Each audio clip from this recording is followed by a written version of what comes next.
Hello दोस्तों, नमस्कार। मैं ललित द्विवेदी स्वागत करता हूं आपका आपके यूट्यूब चैनल एग्जाम स्टडी 92 पर। आशा करते हैं आप लोग स्वस्थ होंगे और आप लोगों की पढ़ाई बहुत अच्छे से चल रही होगी। जैसा कि आप लोगों को पता है कि इस चैनल के माध्यम से आप लोगों को ऑल गवर्नमेंट एग्जाम से रिलेटेड स्टैटिक जीके कवर करवाई जा रही है। तो सारे एग्जाम्स के लिए इंपॉर्टेंट है, जहाँ भी एक क्वेश्चन स्टैटिक जीके का आता है वहाँ पर आप लोग की यह वीडियो इंपॉर्टेंट हो जाती है। तो यह रैपिड फायर सीरीज़ है, क्योंकि कम समय में आप लोग को ज़्यादा चीज़ें बताई जाती है, इसलिए इसका नाम रैपिड फायर सीरीज रखा गया है। तो यह आप लोग की रैपिड फायर सीरीज में यह क्रम चौथा क्रम किस टॉपिक पे है? अंतर्राष्ट्रीय संगठन, इंटरनेशनल ऑर्गेनाइजेशन। यह वीडियो कब आती है? तो वीडियो आप लोग को मिल जाती है रोज़ शाम 5 बजे। तो रोज़ शाम 5 बजे प्रीमियर लग जाता है, तो आप लोग जाके वीडियो को लाइव देखिए और प्रीमियर देखेंगे तो आप लोग चैट भी लाइव कर पाएंगे और कमेंट भी कर पाएंगे। आप लोग सारे डाउट्स आप लोग कमेंट बॉक्स में या लाइव चैट में डाल सकते हैं। तो आप लोग के बिल्कुल फॉलो किए जाएंगे चीज़ें, आप लोग जो भी सजेशंस देंगे। यह किन किन छात्रों के लिए इम्पोर्टेंट है? तो ये एसएससी हो गया आप लोग का, एसएससी, एनटीपीसी हो गया आप लोग का, क्या हो गया? एनटीपीसी हो गया, और बाकी यूपी ट्रिपल एस सी हो गया, यूपीपी हो गया, उत्तर प्रदेश पुलिस जिसे कहते हैं, यूपीपीएससी हो गया, यूपीपीसी लोग ऑल अदर एग्जाम्स मतलब बीपीएससी टीआरई हो गया, बीपीएससी पीसीएस हो गया। तो सब में ये काम करती है। जहाँ भी एक क्वेश्चन बोला ना सर, जहाँ भी ये क्वेश्चन आता है स्टैटिक जीके का, वहाँ यह वीडियो काम करती है। तो आप लोग बने रहिए लास्ट तक वीडियो में, और चलते हैं अपनी वीडियो की तरफ। चलने से पहले आप लोगों से निवेदन है कि अगर चैनल को सब्सक्राइब ना किया तो चैनल को सब्सक्राइब कर लीजिए, बेल आइकन को ऑन कर लीजिए, जिससे क्या थोड़ा बहुत मुझे मोटिवेशन मिलता रहे। तो चलिए बढ़ते हैं अपनी वीडियो की तरफ और अपनी आपकी क्लास की तरफ। यह आप लोग का स्टार्ट हो जाता है। ऊपर पहले देख लीजिए, ये आप लोग का ऑर्गेनाइजेशंस है। तो ऑर्गेनाइजेशंस में ये यूनो का है, यूनो का लोगो है। तो इसमें क्या हो जाता है, ये आप लोग की जैतून की पत्तियां दोनों तरफ हैं, बीच में आप लोग का लोगो है। अगर आप लोग ऑर्गेनाइजेशन पढ़ रहे हैं तो ऑर्गेनाइजेशन सबसे पहले पढ़ेंगे यूएनओ को। तो यूएनओ को हम लोग डील करते हैं पहले, क्योंकि यूएनओ बहुत ज़रूरी हो जाता है आप लोगों के लिए, शांति के लिए। तो शांति इसलिए कह रहा हूँ क्योंकि वर्ल्ड वार जब प्रथम हुआ, तो वर्ल्ड वार प्रथम क्या मार काट हुई, बहुत सारे देश बर्बाद हो गए, अर्थव्यवस्था बिल्कुल ज़मींदोज़ हो गई, कहीं पर कुछ नहीं बचा, भुखमरी बिल्कुल चरम सीमा पर, और बहुत सारी चीज़ें थी जो देश में, बेरोज़गारी, ठीक, महामारी, बहुत सारी चीज़ें थी जो देशों को समझ में आया कि अब शांति की तरफ बढ़ा जाए। जब युद्ध ख़त्म हो गया, तो कब? 1918 में। 1918 के बाद में 1920 में सब लोग शांति की तरफ बढ़े। कब बढ़े? 10 जनवरी 1920 को। 10 जनवरी 1920 को एक संगठन बनाया गया। एक संगठन बनाया गया, कौन सा? LON बनाया गया। LON का मतलब होता है league of Nations. League of Nations की गठन किया गया। क्यों गठन किया गया ये देख लीजिए यहाँ पर, वैश्विक शांति के लिए। क्योंकि घर में भी अगर या मोहल्ले में कभी लड़ाई वड़ाई झगड़ा हो जाता है तो उसके बाद में शांति ही आती है। तो शांति के बाद में क्या होता है? सुलह होता है। तो वैसे सुलह करने के लिए ये वैश्विक शांति आयोजन किया गया। उसके बाद में संगठन की स्थापना हुई। फिर आया आप लोग का, फिर उसके बाद में शुरू हुआ आप लोग का, नहीं माने भाई साहब, 1939 तक तो क्या हुआ, वह बांधे बैठे रहे सबर की, चलो ठीक है कुछ नहीं। लेकिन 1939 के बाद में सबर टूटा। सबर टूटने के बाद में LON काम नहीं आया, तो द्वितीय विश्व युद्ध चालू हुआ। द्वितीय विश्व युद्ध 1939 से 1945 में चालू हुआ। तो 1939 से 1945 में चालू हुआ। 1945 में जब फिर ख़त्म हुआ, तो फिर किस तरफ बढ़ेंगे? फिर वही भूखमरी, बेरोजगारी, अर्थव्यवस्था चरमरा गई, और सब कुछ महामारी इधर उधर फैल गई। तो देश बर्बाद होने के कगार पे पहुंच गया। तो क्या हुआ उसके बाद में? सब लोगों को शांति सूझी फिर से। तो शांति सूझी, तो शांति सूझने के बाद में क्या किया? फिर उन्होंने क्या किया, कहा सैन फ्रांसिस्को में भाई साहब सब लोग आओ और यूएनओ का गठन किया जाए। क्या किया जाए? यूएनओ का गठन। तो यूएनओ नाम किसने दिया था? क्वेश्चन बन जाता है आप लोग का डायरेक्ट। तो फ्रैंकलिन डी रूजवेल्ट ने राष्ट्रपति थे यूएसए के, उन्होंने यूएनओ का नाम दिया। 24 अक्टूबर 1945 को यूएनओ का गठन हुआ। कब हुआ? 24 अक्टूबर 1945 को। अधिकार पत्र लाया गया। अधिकार पत्र पे 50 देशों के हस्ताक्षर हुए। 50 देशों में अपना भारत भी शामिल था, क्योंकि हस्ताक्षर देश भारत भी है, ठीक है, ये याद रखना। उसके बाद में क्या हुआ भाई? LON तो बन गया था 1920 में, लीग ऑफ नेशंस। तो उसका फिर हेडक्वार्टर भी, एक बिल्डिंग तो चाहिए होगी, ऐसे ही हवा में बन जाएगा। तो जिनेवा में इसकी बिल्डिंग थी। हेडक्वार्टर मतलब बिल्डिंग ही होता है, तो बिल्डिंग उसकी कहाँ थी? जिनेवा में थी। LON की 10 जनवरी 1920 को हुआ था इसका गठन, लीग ऑफ नेशंस का। फिर 24 अक्टूबर 1945 को यूएन की स्थापना हो गई। फिर संस्थापक सदस्य देश, 91वां सदस्य देश कौन सा था? पोलैंड था। कौन सा था? पोलैंड था। पोलैंड याद रखना। 51 संस्थापक सदस्य पोलैंड था। यूएन के वर्तमान सदस्य आप लोग को 193 मिलेंगे, 193 मिलेंगे। इसे 193 लास्ट वाला आप लोग का दक्षिणी सूडान हो जाएगा, जो कि कब बना था 2011 में। कब बना था 2011 में, ये याद रखना, पूछा जाता है, ठीक है, क्वेश्चन बनता है। मुख्यालय कहाँ यूएनओ का, सॉरी यूएन का मुख्यालय कहाँ, न्यूयॉर्क में। न्यूयॉर्क में कहाँ, मैनहट्टन द्वीप पर है। कहाँ है, मैनहट्टन द्वीप पर है। बहुत इंपॉर्टेंट, मोस्ट इंपॉर्टेंट आप लोग लगा सकते हैं इसको, और आप लोग इसको देखकर लाभ उठा सकते हैं, क्योंकि आप लोग को फ्री ऑफ कास्ट सब चीज़ें प्रोवाइड करवाई जा रही है। इसकी पीडीएफ भी आप लोग को टेलीग्राम चैनल पर मिल जाएगी, तो आप लोग उसको ज्वाइन करके तो इसकी पीडीएफ ले सकते हैं। 2 दिन बाद ही वीडियो डाली जाएगी, क्योंकि थोड़े व्यूज़ बढ़ जाते हैं तभी वीडियो डाली जाती है। तो इसके लिए ज़मीन किसने दी थी भाई, बिल्डिंग बनेगी, ऑर्गेनाइजेशन तो बन गया, तो बिल्डिंग कौन बनाएगा, तो बिल्डिंग की ज़मीन कौन देगा भाई। बिल्डिंग तो बनने का निर्णय हो गया, पैसा भी इकट्ठा हो गया, फिर कहा ज़मीन कहाँ है, तो ज़मीन न्यूयॉर्क मैनहट्टन द्वीप पर किसने दी थी, रॉकफेलर ने दी थी। किसने दी थी, रॉकफेलर ने। बनकर तैयार हुआ 1952 में। बिल्डिंग कब बनकर तैयार हुई, 1952 में बनकर तैयार हुई। फिर कहा गया इसका लोगो बनाओ, फिर इसका लोगो बनकर तैयार हुआ जब, तो लोगो बनकर तैयार हुआ तो दोनों किनारों पर क्या थी, जैतून की पत्तियां थी, और बीच में आप लोग का ग्लोब था।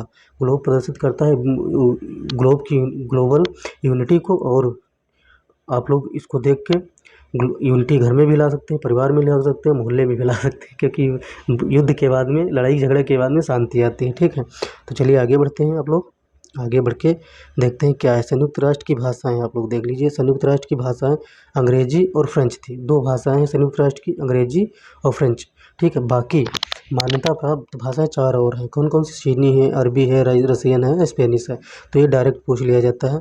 फ्रेंच पूछ लिया जाता है, फ्रेंच ऑप्शन में रखा जाएगा, पूछा जाएगा इसमें से संयुक्त राष्ट्र की कौन सी भाषा मान्यता प्राप्त भाषा नहीं है। तो आप लोग कौन से देखें, सॉरी फ्रेंच नहीं रखी जाएगी, वो रखी जाएगी जर्मन भाषा रखी जाएगी। तो आप लोग को जर्मन लगाना है, ठीक है, या हिंदी भी रख सकते हैं। तो जैसे आप लोग ऑप्शन में मिले, ये 5 भाषाएं याद रखना, ठीक, वैसे ही हिसाब से चलना है।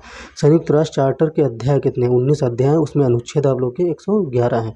तो 19 अध्याय 111 अनुच्छेद। तो आगे बढ़ते हैं। 50 सदस्य देशों ने हस्ताक्षर किया था, जिसमें भारत भी शामिल था, यह ऊपर बता चुके हैं। संयुक्त राष्ट्र संघ के कितने अंग हैं, 6, ये भी बता चुके हैं। 6 कौन कौन से, तो ये नहीं बताया था, आगे डिस्कशन करेंगे। तो यह आप लोग देख लीजिए। महासभा आप लोग का हो गया एक, दूसरा सुरक्षा का परिषद हो गया, तीसरा आप लोग का आर्थिक सामाजिक परिषद हो गया, ठीक है।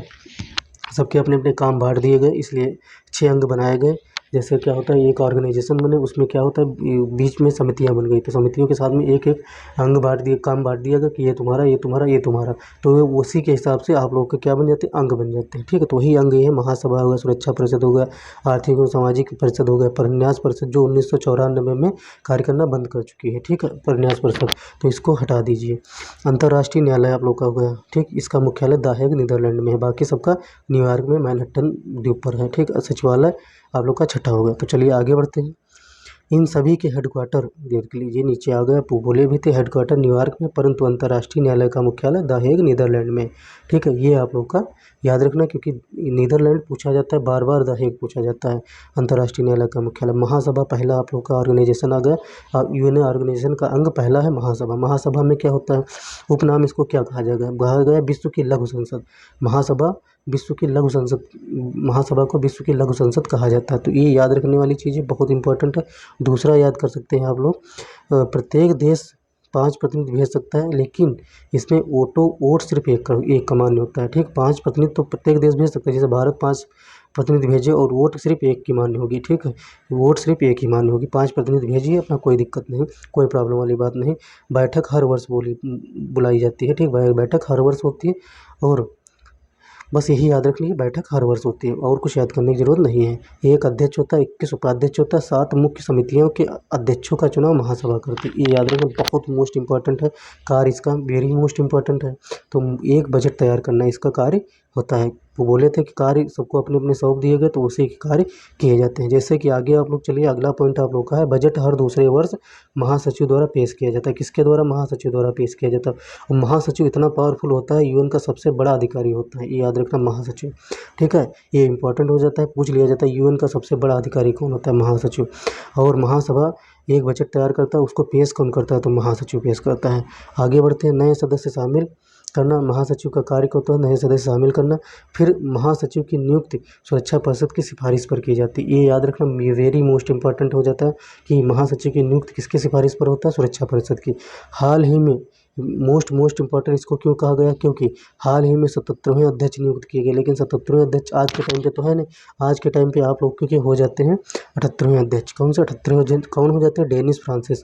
और ये किसके स्थान पर आए, ये 77वें अध्यक्ष के स्थान पर कौन है, कसाबा कुरैशी, हंगरी के बने थे, उनके स्थान पर आए थे। तो ये याद रखना आप लोग। बाकी क्षेत्रों याद ना रखना, वो पूछा नहीं जाएगा, 77वां पूछ लिया जाए क्योंकि उनके स्थान पर डेनिस फ्रांसिस आए हुए हैं। ठीक है, तो चलिए आगे बढ़ते हैं।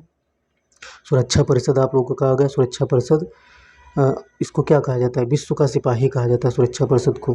सुरक्षा परिषद इसी आप नाम से ही देख सकते हैं, सुरक्षा परिषद। सुरक्षा कौन देता है, सिपाही देते हैं। तो विश्व की सिपाही किसे कहा जाता है, सुरक्षा परिषद को कहा जाता है। पहली बैठक कब इसकी आयोजित की गई थी, 17 जनवरी 1946 को आयोजित की गई थी पहली बैठक। ठीक है, पहले पीएम अध्यक्ष नरेंद्र मोदी हैं। पहले पीएम ऐसे हैं जो सुरक्षा परिषद के अध्यक्ष बने, नरेंद्र मोदी जी। कब बने थे, 9 अगस्त 1921 को बने थे। कब बने थे, 9 अगस्त 1921 को। उपनाम इसका क्या है, सुरक्षा परिषद का उपनाम डायरेक्ट पूछा जाता है प्रश्न। इस 80 में तो महाफोबार बहुत बार मतलब अनलिमिटेड बार पूछा गया है। तो ठीक है, दुनिया का पुलिसमैन इसे कहा जाता है। क्या कहा जाता है, पुलिसमैन कहा जाता है।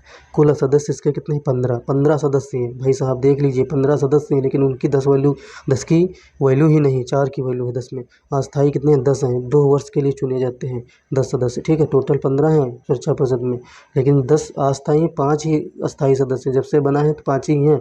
बहुत सारे देश आवाज़ उठा चुके हैं, उसमें से भारत भी है, कि सुरक्षा परिषद के सदस्यों, अस्थायी सदस्यों की संख्या बढ़ाई जाए, लेकिन सुनते ही नहीं। अगर सुनिएगा तो 5 की अनुमति चाहिए, 5 अनुमति देते नहीं। पहले भटक जाता है चीन अपने जज्बातों से, तो चीन पहले ही वीटो लगा देता, नहीं नहीं भाई साहब 5 ही हैं, 5 ही रहेंगे। तो अमेरिका हो गया, ब्रिटेन हो गया, फ्रांस हो गया, रूस हो गया, इनके पास वीटो पावर है। ठीक है, अब क्या किया जाए, इसको ख़त्म ही कर दिया जाए, इसकी कोई मान्यता ही ना रखी जाए, तब नया संगठन बनाया जाए। उसके बाद में वीटो पावर की, वीटो अस्थायी सदस्यों की संख्या बढ़ाई जाए, तब ये हो सकता है। लेकिन इसमें कोई ना कोई अड़चन आ ही जाती है, कोई ना कोई टांग अपनी अड़ाता रहता है। तो चुनाव कौन करता है, 2/3 बहुमत से चुनाव किया जाता है महासभा में। किसकी, अस्थायी सदस्यों की। 10 जो अस्थायी सदस्य चुने जाते हैं 2 वर्ष के लिए, उनको महासभा में 2/3 बहुमत से चुना जाता है। सकारात्मक निर्णय के लिए 15 में से 9 सदस्यों की स्वीकृति जरूरी होती है। तो ये क्वेश्चन बन जाता है, तो ये इंपॉर्टेंट लगा होना चाहिए। यहाँ नहीं लगा तो इसके लिए क्षमा प्रार्थी हैं हम। ठीक है, 5 सदस्य आप लोग के अस्थायी होते हैं और 4 अस्थायी होते हैं। ये याद रखना, वेरी मोस्ट इंपॉर्टेंट हो जाता है। तो आप लोग की 9 की ज़रूरत पड़ती है। भारत 8वीं बार अस्थायी सदस्य चुना गया। कितनी बार, 8वीं बार अस्थायी सदस्य चुना गया। 1 जनवरी 2021 से 31 दिसंबर 2022 तक 8वीं बार चुना गया। जापान सबसे अधिक 11 बार चुना गया सदस्य है। ठीक है, ये याद रखना बहुत इंपॉर्टेंट। सबसे अधिक अस्थायी सदस्य कौन चुना गया, 11 बार जापान। आर्थिक सामाजिक परिषद आप लोग की आ गई। तो आर्थिक सामाजिक परिषद की सदस्य संख्या आप लोग देख लीजिए, 54 है। उसके बाद में कार्यकाल इसका 3 वर्ष का होता है, सुरक्षा परिषद का 2 वर्ष का होता है, और आर्थिक सामाजिक परिषद का कार्यकाल 3 वर्ष का होता है। बैठक इसकी वर्ष में 2 बार बुलाई जाती है, एक वर्ष में 2 बार, 2 वर्ष में नहीं, ये वर्ष में 2 बार बुलाई जाती है। 1 अप्रैल न्यूयॉर्क में होती है, दूसरी जुलाई जिनेवा में होती है। याद रखना, याद रखने वाली चीज़ है, आप लोग याद रख सकते हैं क्योंकि क्वेश्चन इससे बनता है। सचिवालय आप लोग का कहा गया, तो सचिवालय लखनऊ वाला सचिवालय नहीं जिसमें आरओ बन के जाएंगे, महासचिव। इसका सचिवालय प्रमुख महासचिव का कार्यकाल 5 वर्ष का होता है महासचिव का, ये याद रखना सचिवालय का। यूनियन के दिन प्रतिदिन के कार्यों का निपटारा करता है। जैसे लखनऊ में सचिवालय है तो उत्तर प्रदेश के गवर्नमेंट के दिन प्रतिदिन का काम निपटाता है, तो वैसे ही सचिवालय हो गया, ये ग्लोबली सचिवालय है। ठीक है, आप लोग का सेक्रेटरीट है, तो आप लोग उसमें भी दिन प्रतिदिन के कार्य निपटाए जाते हैं। तो कोई अलग से कुछ चीज़ें नहीं होती, सब नाम इसीलिए सचिवालय लखनऊ का सचिवालय नाम इसीलिए रखा गया क्योंकि सचिवालय जो काम करता है उसीलिए उसका नाम सचिवालय रखा जाता है। ठीक है, सचिवालय एक लोगो हो जाता है कि कौन सा काम सचिवालय में होगा, अगर वो काम हो रहा तो उसका नाम सचिवालय। सभी महासचिव आप लोग देख लीजिए, पहले कार्यकारी महासचिव ग्लेडविन जेब थे, ये याद रख लीजिए। पहले कार्यकारी महासचिव ग्लेडविन जेब थे। पहले महासचिव कौन थे, त्रिवेली थे। त्रिवेली कहाँ के थे ये पूछा जाता है, नॉर्वे के थे, इन्होंने इस्तीफा दे दिया था। ठीक है, दूसरा एक थे डैग होमर सोल्ड स्वीडन के थे। अब ये इसलिए इम्पोर्टेंट हो जाता है क्योंकि इनकी हवाई दुर्घटना 1961 में हो गई थी। अब दूसरा आप लोग का यूथांट हो जाता है। यूथांट किस लिए इम्पोर्टेंट है? तीसरे, म्यांमार के प्रथम एशियाई गैर यूरोपीय थे अध्यक्ष, ये याद रखना, इसलिए यह पूछा जाता है महासचिव। वाल्ड हाउस ऑस्ट्रिया के थे। जेवियर पेरू के थे। बुतरस घाली, ये याद रखनी, मिस्र के थे, प्रथम अफ्रीकन थे, ठीक, इसलिए बुतरस घाली पूछे जाते हैं क्योंकि जीके है, जीके कहीं से भी कुछ भी पूछ सकते हैं, तो जीके में कोई लिमिटेशन नहीं होती। कोकी अन्नान जैसे आप लोग का घाना के हो गए। वान की बून दक्षिण कोरिया के हो गए। एंटोनियो गुटेरेस पुर्तगाल के वर्तमान के महासचिव हैं। तो वर्तमान के महासचिव कब तक रहेंगे? ये 2028 तक रहेंगे, ठीक है, 2028 तक रहेंगे आप लोग के ये एंटोनियो गुटेरेस पुर्तगाल के महासचिव। चलिए, अंतर्राष्ट्रीय न्यायालय आप लोग का अंतर्राष्ट्रीय न्यायालय का आप लोग का 3 अप्रैल 1946 में इसकी स्थापना हुई थी। कब हुई थी? 3 अप्रैल 1946 में। कह रहे हैं 1945 में यूएनओ का गठन हुआ, उसके बाद में क्या करेगा? जब भाई गठन होगा तो ये काम करना शुरू करेंगे तो आप लोग क्या करेंगे? कामों को बंटवारा करेंगे। काम का बंटवारा करेंगे तो अब न्याय से संबंधित भाई अंतर्राष्ट्रीय न्याय देना है आप लोग को, ठीक, तो क्या अंतर्राष्ट्रीय न्यायालय की स्थापना हो जाएगी ना। भारत में न्याय देना तो भारतीय न्यायालय की व्यवस्था की जाएगी, तो वैसे है, ठीक। 3 अप्रैल 1946 को जैसे आप लोग की स्थापना हुई अंतर्राष्ट्रीय न्यायालय की बात, अंतर्राष्ट्रीय न्यायालय की। तो हेडक्वार्टर इसका कहाँ है? हेग में है, नीदरलैंड। बाकी स्विट्जरलैंड मैनहट्टन में है बाकी, लेकिन इसका अंतर्राष्ट्रीय न्यायालय एक ऐसा उसका अंग है यूएन का जो जिसका हेडक्वार्टर द हेग में है, नीदरलैंड में। चार्टर इसके कितने 5 अध्ययन किया जाता है, 5 अध्याय हैं इसके, और अनुच्छेद आप लोग के 70 हैं। 5 अध्यायों में अनुच्छेद कितने? 70 हैं। न्यायाधीशों की संख्या 15 होती है इसमें, ये याद रखना। कार्यकाल 9 वर्ष का होता है। दलवीर भंडारी अभी हैं भारत के न्यायाधीश, तो दलवीर भंडारी आप लोग के हैं, ठीक। कोई भी 2 न्यायाधीश एक देश के नहीं हो सकते, ठीक, बहुत इंपॉर्टेंट है। अध्यक्ष इनमें से ही चुना जाता है। अध्यक्ष भी कार्यकाल 3 वर्ष का होता है। अध्यक्ष का कार्यकाल 3 वर्ष का होता है। न्यायाधीश का कार्यकाल 9 वर्ष का होता है अंतर्राष्ट्रीय न्यायालय में, याद रखना, बहुत इंपॉर्टेंट है। न्यायालय की भाषा क्या है? फ्रेंच एंड अंग्रेजी है। क्या है? फ्रेंच और अंग्रेजी। न्यायालय की भाषा भी वही होगी जो यूएनओ की भाषा होगी, तो यूएनओ की भाषा फ्रेंच और अंग्रेजी ही है, ठीक है, तो इसलिए अंतर्राष्ट्रीय न्यायालय की भाषा है। न्यायालय का कोरम कितना होता है? 9 जज होते हैं। कितने? 9 जज होते हैं। कोरम पूरा हो जाता है 9 जज का। न्यायालय में पहले भारतीय न्यायाधीश, मुख्य न्यायाधीश कौन थे? डॉक्टर नागेंद्र सिंह थे। ये पूछा जाता है, पूछा गया क्वेश्चन है, डॉक्टर नागेंद्र है। न्यायालय में पहले भारतीय मुख्य न्यायाधीश कौन थे? क्वेश्चन 4 ऑप्शन दे दिए जाएंगे, लेकिन आप लोगों को डॉक्टर नागेंद्र पर टिक लगाना है। पहले न्यायाधीश कौन थे? वेनुगल रामाराव थे। कौन से? इंटरनेशनल न्यायालय, इंटरनेशनल हाईकोर्ट, सॉरी, अंतर्राष्ट्रीय न्यायालय के पहले न्यायाधीश कौन थे? वेनुगल रामाराव थे, ठीक है। इंटरनेशनल कोर्ट ऑफ जस्टिस के पहले न्यायाधीश कौन थे? वेनुगल रामाराव। वर्तमान में न्यायाधीश कितने हैं? कौन है? दलवीर भंडारी। ये अभी भी दलवीर भंडारी 2018 से है, ठीक है। न्यायाधीशों को महासभा चुनती है। न्यायाधीशों को कौन सा चुनती है? महासभा चुनती है। अब ये याद रखना, क्योंकि इसीलिए महासभा को लघु संसद कहा जाता है, ठीक है। आईसीजे के वर्तमान अध्यक्ष आप लोग के जॉन डोंग्यू हैं। जॉन डोंग्यू नहीं है, न्यायाधीश नवाब सलमान है। कहाँ है? कौन है? नवाब सलमान है। इनके स्थान पर आए हैं नवाब सलमान, ठीक है।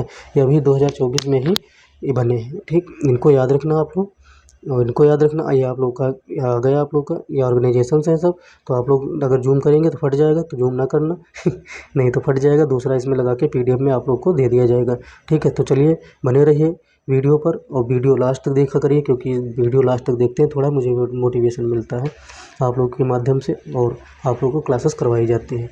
तो अगर आप लोग, फिर वही बात अगर आप लोग चैनल पर नए हैं तो चैनल को सब्सक्राइब कर लीजिए, बेल आइकन को ऑन कर लीजिए, जिससे मुझे थोड़ा बहुत मोटिवेशन मिलता रहे। मिलते हैं नेक्स्ट वीडियो में, नेक्स्ट क्लास में। तब तक के लिए जय हिंद, जय भारत, नमस्कार।